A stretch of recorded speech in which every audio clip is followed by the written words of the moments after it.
ගන්න පිළිතුර ඔබගේ ජීවිතේ නැහැ ගහලා බලන්න. ඔය ඔබගේ කාර් එක තුට්ටු දෙකේ කාර් එකක් පිටින් ඕකට ඔබගේ ජීවිතේ සින්න කරන්න එපා. ඒකයි මේ එකම ප්‍රශ්නේ තියෙන්නේ පිටින් ඔබට ඔය ජීවිතේ සල්ලි වලට ගන්න උනා න ะ. වැඩේ වෙලා තියෙන්නේ පිටින් ඔබ කාර් එක සල්ලි වලටනේ ගන්න උනේ. ඒ නිසා ඔබට හිතෙනවා පිටින් ඔබ කාර් එක සල්ලි වලටයි ගත්තේ කියලා පිටින්. ජීවිතේ නිකන් හම්බෙච්ච නිසා ඔබට දැන් ඒක ෆ්‍රී හම්බුනේ කියලා. ඒකයි උනේ. නමුත් ඔබ දන්නේ නැහැ පිටින් ඔය ජීවිතේ ඔබට හම්බෙන්නේ ඔබ කොච්චර වියදම් කළාද කියලා. ජීවිත කීයක් පූජා කළාද කියලා ඔය ජීවිතේ ගන්න. ඔබ මිනිස්සෙක් අමතක කරන්න එපා. ඔබ මිනිස්සෙක්. මනුස්ස ජීවිතයක් ගන්නවා කියන එක ලේසි වැඩක් නෙමෙයි පෙඟසනේ. අන්නේ මනුස්ස ජීවිතය ඔබට ඔය හම්බෙලා තියෙන පෙඟසනේ. ඔය මනුස්ස ජීවිතය ගන්න අද්දෙව් ලක්ෂයකට වඩා ඔබ කැප කරලා තියෙනවා. ප්‍රශ්නේ තියෙන්නේ පෙඟසනේ. එහෙම ගත්ත මනුස්ස ජීවිතේ ගොසිප් අහන්න පූජා කරනවා නේ.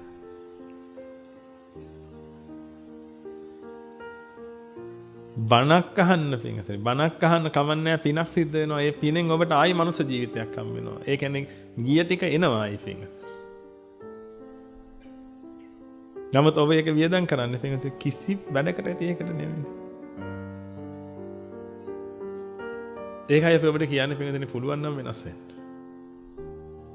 සමහර අවස්ථා ඇති පින්වතුනි එහා ගෙදර අය පොඩ්ඩක් රන් වෙනකොට පින්වතුනි මීට ගිල කන තියාගෙන අහගෙන ඉන්න කුණු කොල්ලට විකුණනවා